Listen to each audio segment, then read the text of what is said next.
हिंदू मज़हब का आखिरी तरीका हमजाद को ताबे करने का वो क्या है? वो ये है कि वो ज़िंदा इंसान से एग्रीमेंट करते हैं, अपने गुरु से सालों साल उसकी खिदमत करते हैं। खिदमत करने के बाद उससे कहते हैं कि आप जब इस दुनिया से चले जाएं तो आप हमसे वादा करें कि आप मुझसे राब्ता रखेंगे। यानी उसके जिस्म कसीफ से ये वादा ले लेते हैं कि जिसमें लतीफ़ मुझसे मुलाकात करेगा। जो उसका बदन होता है वो उससे मुआहदा करता है कि मेरी रूह तुमसे मुलाकात करेगी, मेरा हमजाद तुमसे मुलाकात करेगा। जब वो शख्स मरता है, तो ऐसे शख्स को आग नहीं लगाई जाती।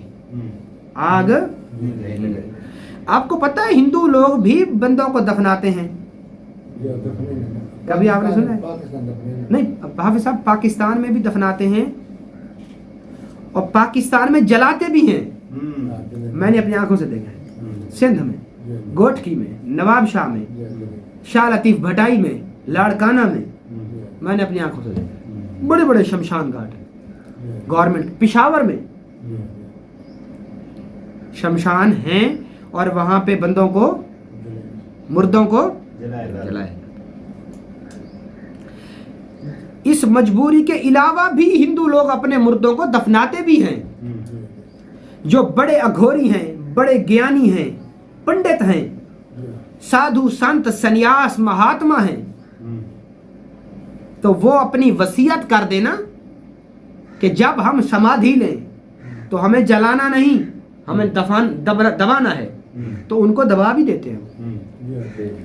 हमारे यहाँ जो मुर्दे जिस जगह दफनाया जाता है उस पर जो ढेरी बनाते हैं उसको कब्र कहते हैं, और हिंदू मजहब में कब्र को कहते हैं मठ। क्या? मठ। हिंदुओं के मठ आज भी हैं, पाकिस्तान में भी हैं, असम बांग्लादेश में भी हैं और भारत में भी हैं। समझ आ रही है? शमशान भी कहते हैं। शमशान तो बाबा वो जगह है जहाँ पे वो मुर्दे को जला देते हैं। तो मुर्दा जब जल गया उसका वजूद तो खत्म हो गया। मठ वो जगह है जहाँ पर मुर्दे को वो दफन कर देते हैं। समझ आ रही है? तो जब उसका मठ बनता है तो वो गेंदे के 3 फूल, गेंदे के, अच्छा आपको पता है कि हिंदू मजहब में गेंदे के पीले फूल की बड़ी अहमियत है। उनकी एक पीले रंग को पसंद करने वाली देवी भी है, माँ बगला मुखी। माँ तो खैर उन्हीं की होगी। हम हिंदू मजहब को अपनी उनको जो है ना इज्जत देते हैं कि वो अकलियत में हैं, इंसानी भाई तो है ना वो हमारे, लेकिन हमारा उनसे इख्तलाफ है कि हम उनके खुदाओं को नहीं, जैसे वो हमारे खुदा को नहीं मानते। हम एक सच्चे खुदा की पूजा और भक्ति करने वाले लोग हैं और उनके तरह तरह के अपने अकायद और अपने खुदा हैं। क्योंकि मेरी वीडियो इंडिया में भी मेरे चंद लोग 5 से 4 ऐसे बंदे हैं जो देख रहे हैं और वो हिंदू मजहब से ताल्लुक रखते हैं। ठीक है जी? अच्छा, जब उस मठ पे जाते हैं तो वो 3 फूल गेंदे के अपने साथ लेके जाते हैं और वो जाके मठ के ऊपर रख देते हैं। ठीक है जी? वहां पे वो एक मंत्र पढ़ते हैं। आधा मंत्र भी सुना देता हूं, थोड़ा सा वो मैं मंत्र भी आपको, और मैंने माज़अल्लाह ऐसी पढ़ाइयाँ की नहीं है, नॉलेज के तौर पे चंद चीजें मेरे पास हैं वो मैं आपको शेयर कर देता हूं। वो 3 फूल उस मठ के ऊपर रख के वो क्या पढ़ते हैं? रियाजत करते हैं। क्या करते हैं? रियाजत, अमल करते हैं। किस चीज का? वो जी वहां पे पढ़ते हैं जाके,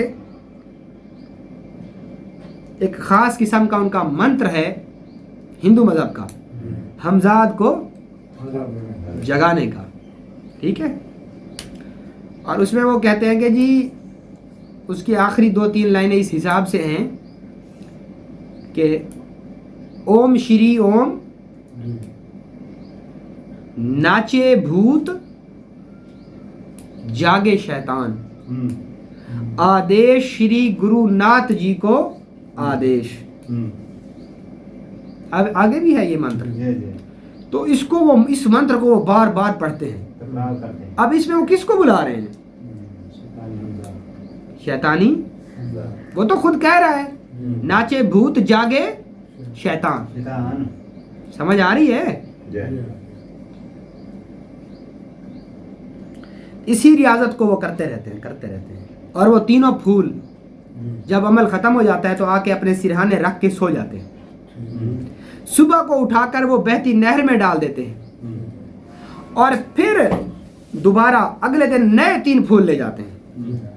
ऐसा करने से भी मठ के अंदर, उस कब्र के अंदर जो वो अघोरी साधु महात्मा ज्ञानी पंडित नाथ संत होता है उसका शैतानी हमजाद जाग जाता है और सबसे पहले आके उसको ख्वाब में उससे मुलाकात करता है। एक और भी तरीका है राइजुल वक्त हमजाद को ताबे करने का अघोर में। वो क्या कि वो अपनी गंदगी से, अपनी जिस्म की सीमेंट से, मादा मनूविया से, अपनी गलाजत से चंद अल्फाज लिखते हैं और लिख के 4 तावीज़ बनाते हैं और बनाकर अपनी 4 पाई के चारों पायों के नीचे रख कर सो जाते हैं। ऐसा करने से भी शैतानी हमजाद आकर उनसे खुद ब खुद बातचीत भी करता है और हर बात जो वो पूछना चाहते हैं ख्वाब में आकर उनको बता देता है। ये वो राइजुल वक्त तरीके हैं जो हिंदू मजहब में हमजाद को ताबे करने के इस्तेमाल किए जाते। समझ आ गई? अब हम चलते हैं कि मुसलमानों के अंदर वो जो नूरानी हमजाद है उसको ताबे करने के क्या तरीके हैं। समझ आ रही है? मुसलमानों के अंदर ये है कि एक इंसान के साथ नूरानी हमजाद होता है तो उसके साथ शैतानी हमजाद भी होता है। अब हम रूहानी या नूरानी हमजाद की बात करते हैं कि उसको तस्खीर कैसे करेंगे। सबसे पहले हमारे यहाँ किसी अपने शेख और उस्ताद की बैत होना लाजमी है। आप उनकी बैत हों ताकि उनके मुर्शिद और उनकी पूरी जो पीछे सिलसिला चल रहा है सिलसिले का आपको फैजान मिलना शुरू हो जाए। ठीक है। उसके बाद सबसे पहले मुसलमान जो नूरानी हमजाद को जगाता है वो अपने ही नाम को 1.25 लाख पढ़ता है। अपने ही नाम को 1.25 लाख दफा अपने ही नाम का तकरार करता है क्योंकि तेरे हमजाद का नाम वही है जो तेरा नाम है। तेरे हमजाद की वही शक्ल है जो तेरी शक्ल है। क्यों अल्लाह के नबी ने फरमाया कि जब तू शीशा देख तो ये दुआ पढ़ क्योंकि तू अपने हमजाद को देख रहा है ताकि तू उसके फितने से महफूज रह सके। यार अपने मुंह से भी कोई परेशानी है? अपने मुंह से किसी को खतरा होता है? कोई भी नहीं। फिर रसूलुल्लाह क्यों फरमा रहे हैं कि जब तुम शीशा देखो, आईना देखो तो ये दुआ पढ़ो। और वो दुआ क्या है? हम सब वो दुआ क्या है?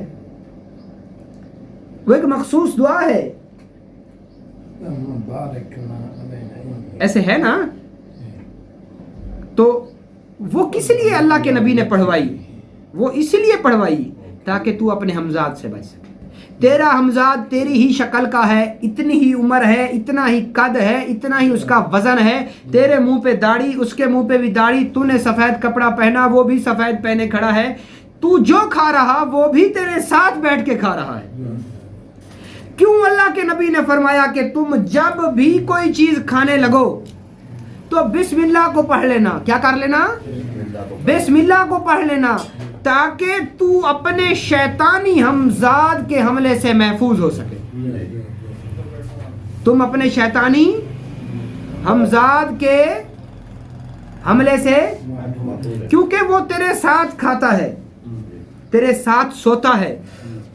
जब तक तू नहीं मरेगा वो तेरे साथ रहेगा, वो तेरे साथ रहेगा। अच्छा, क्या सिर्फ वो खाने में शामिल है? نہیں. ہر کام میں. اگر تو اپنی بیوی سے حق زوجیت کر رہا ہے تو تب بھی وہ تیرے ساتھ وہ کام کر رہا ہے, کیونکہ وہ 24 گھنٹے دن اور رات تیرے ساتھ ہے. جب بھی تو کسی دوسرے کے ہمزاد کو جگانے لگتا ہے تو تیرا ہمزاد اسے بتا دیتا ہے کہ اس کی یہ کمزوریاں ہیں. وہ اپنی قوم کے بندے کو جا کے بتا دیتا ہے کہ تو اس کے تابع نہ آنا, یہ 40 دن تک اس کا پانی ہے, 40 دن کے بعد یہ نہیں پڑھ سکے گا آگے. یا یہ سانپ سے ڈرتا ہے, تو سانپ ہی کی شکل میں اس کے سامنے آنا. اس کی بیٹی اس کو بہت پیاری ہے, تو اس کی بیٹی کی ہی شکل میں آنا. یہ جو لوگ حساب کر کے سب کچھ بتا دیتے ہیں, وہ بھی آپ کے ہمزاد سے پوچھ کے بتا رہے ہوتے ہیں, اس نے یہ کھا رکھا ہے, اس نے یہ کر رکھا ہے, اس کو یہ مسئلہ ہے, اس کو یہ مسئلہ ہے, اس کو یہ مسئلہ ہے. کیونکہ تیرے ہمزاد کو تیری ساری حقیقت کا پتہ ہے, تیری ساری حقیقت. تو ہمارے ساتھ اتنی بڑی شیطانی چیز یا اتنی بڑی روحانی چیز پھر رہی ہے. جو نیک ہمزاد ہے وہ اچھائی کی طرف بلاتا ہے, جو برا ہمزاد ہے وہ برائی کی طرف بلاتا ہے. اب ہم آتے ہیں کہ نورانی ہمزاد کو تابع کرنے کا طریقہ کیا ہے. سب سے پہلے تم اپنے نام کا ورد 1.25 لاکھ بار کرو, ٹھیک ہے, تاکہ وہ تم سے مانوس ہو جائے. سمجھ آ رہی ہے؟ اس کے بعد چند مختلف طریقے بزرگوں نے بتائے ہیں, وہ میں آپ کو بتا رہا ہوں. جب بھی کوئی شخص مرے, اگر وہ ایکسیڈنٹ میں مرے, تو اس کا خون جہاں لگا ہوا ہو وہاں سے تھوڑا سا کپاس کے اوپر خون لگا لیں, اور خون لگانے کے بعد اس کے کان میں کہہ دیں کہ میں رات کو 12 بجے تجھ سے ملاقات کے لیے آؤں گا. اس کے غسل دیتے ہوئے ناک کے اندر جو کپاس رکھیں گے وہ کپاس بھی آپ لے لیں. اس کے کانوں میں منہ کے اوپر کپاس کو رکھیں گے, وہ کپاس آپ کسی طریقے سے حاصل کر لیں. اور جب رات کے 12 بجیں, یہ ایک رات کا عمل ہے, جب رات کے 12 بجیں تو آپ قبرستان چلے جائیں, اسی کی قبر کے اوپر. آپ نے ایسے کرنا ہے کہ 18 کلو یا 21 کلو یا 210 گرام یا 2 کلو اور 10 شارک 10 شٹانگ یا 2100 گرام آٹا لے کے اس کی روٹیاں پکا لینی ہے, اس کی روٹیاں پکا لینی, اور ساتھ میں گڑ وہ لے کے ساتھ جانا ہے. روٹیاں تاک بننی چاہیے, جفت نہ ہوں, ٹھیک ہے. 1 ہوں, 3 ہوں, 5 ہوں, 7 ہوں, 9 ہوں, 11 ہوں, 13 ہوں, 15 ہوں, 21 ہوں, 23 ہوں, 25 ہوں, 27 ہوں, 29 ہوں, 31 ہوں, 33 ہوں, 35 ہوں, 39 ہوں, 41 ہوں, ٹھیک. وہ آپ لے کے قبرستان چلے جائیں, اور وہاں پر بیٹھ کر آپ نے اس کی قبر کے اوپر چڑھ جانا ہے, قبر کے اوپر بیٹھ جانا ہے, اور ایک لمبی ساری چھری لے کے اسی قبر کے اندر گھسیڑ دیں, اور پھر اس پر ریاضت کرنی ہے. خاص قسم کے اعمال ہیں, وہ عامل پڑھے گا تو وہ قبر پھٹے گی, اور اندر سے اس کا نفس یا اس کا شیطان یا اس کا ہمزاد باہر نکلے گا. وہ جیسے ہی باہر نکلے گا تو وہ آپ سے روٹی مانگے گا. آپ نے اپنے دل کو مضبوط رکھنا ہے. میں اب آپ کو یہ تعلیم نہیں کر رہا, آپ کو بتا رہا ہوں. ویسے جو عامل ہوتا ہے وہ اپنے دل کو مضبوط رکھتا ہے اور ڈرتا نہیں ہے. اس سے وہ ایگریمنٹ کرتا ہے, معاہدہ کرتا ہے, پھر ہر وقت وہ چیز اس کے ساتھ رہتی ہے, پھر اس سے وہ جو چاہے کام لیتا ہے. ٹھیک ہے, ایک یہ طریقہ ہے. ایک اپنے نام پر 1.25 لاکھ کر کے اس کو تابع کرنے کا طریقہ ہے. تیسرا طریقہ, چراغ جلا لیں اور اپنی پشت کے اوپر رکھ لیں. جب آپ کا سایہ سامنے آ جائے تو آپ اپنے سائے کے اوپر نظر جما کے, آپ اپنے سائے کے اوپر نظر جما کے اپنا ہی نام لے کر کہیں, جیسے امجد باذن اللہ اوہ یا قوم حمزاد حاضر شد, اور آگے عمل بھی ہے. تو وہ عمل پڑھتا رہے اور اپنے سائے کے اوپر دیکھتا رہے. تو اس طریقے سے کیا ہوگا, اس کا ہمزاد حاضر ہمزاد تبھی آپ حاضر کر پائیں گے جب آپ کے پاس روحانی مشقیں آپ نے کی ہوئی ہوں گی. جو مشقیں میں نے آپ کو نشان والی دی تھی اس کی بیس وہی چیز ہے. ٹھیک ہے جی. اب ہم آتے ہیں کہ جی چھوٹے بچے کا ہمزاد کیسے جاگے گا. جنہیں مونجا کہتے ہیں, جنہیں کلوا کہتے ہیں, جنہیں کچا کلوا کہتے ہیں, یہ کیسے جگاتے ہیں, یہ بھی میں آپ کو پڑھاتا ہوں. سمجھ آ رہی ہے؟ جی جی.